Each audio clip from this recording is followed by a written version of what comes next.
আজকে আমরা লিখব স্বরবর্ণ। দেখো কিভাবে লিখি। প্রথমে আমরা লিখব অ। প্রথমে কি করব, এখানে একটা গোল মতো একটা শূন্য মতো এঁকে নেব। মনে করো একটা পাখির ডিম, ঠিক আছে? একদম সহজভাবে বলতে গেলে এটা একটা পাখির ডিম।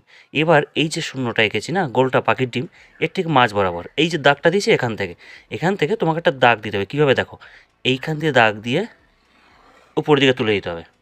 ঠিক আছে, এটুকু ক্লিয়ার? এবার এইখান থেকে পাখির পায়ের মতো একটুখানি করে দিতে হবে, আর সোজা একটা দাগ টেনে দিতে হবে। ব্যাস, হয়ে গেল আমার কি অ। এটা হচ্ছে অ।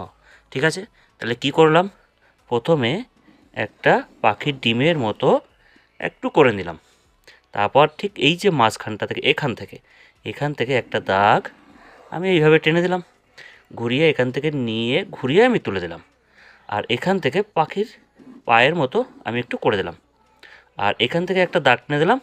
ব্যাস, হয়ে গেল আমার অ।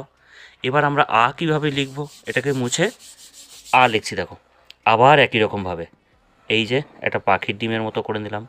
অটা কীভাবে লিখেছিলাম ঠিক সেমভাবে এটা পাখির ডিমের মতো করে নিলাম। ঠিক এইখান থেকে দেখো, এই যে দাগটা দিয়েছি এখান থেকে ঘুরিয়ে উপর দিকে তুলে দিতে হবে।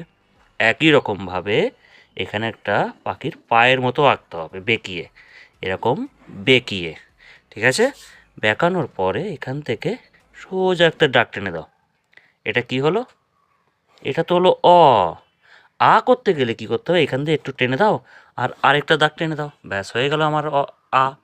আর অ আমরা কীভাবে করেছিলাম, এই যে পাখির ডিমের মতো, তারপর এখান থেকে এইভাবে টেনে দিয়ে এই এই এটা হচ্ছে পাখির পায়ের মতো, আর এই দেখো, অয় কিন্তু একটা দাগ, আতে দুটো দাগ। ব্যাস, এটাই। আর তোমরা সাবস্ক্রাইব করো, লাইক করো, আর নেক্সট ভিডিওর জন্য সাবস্ক্রাইব করতেই হবে। নেক্সট ভিডিও আমি আবার দেবো, তখন আমি আরও পরবর্তীগুলো বলে দেবো।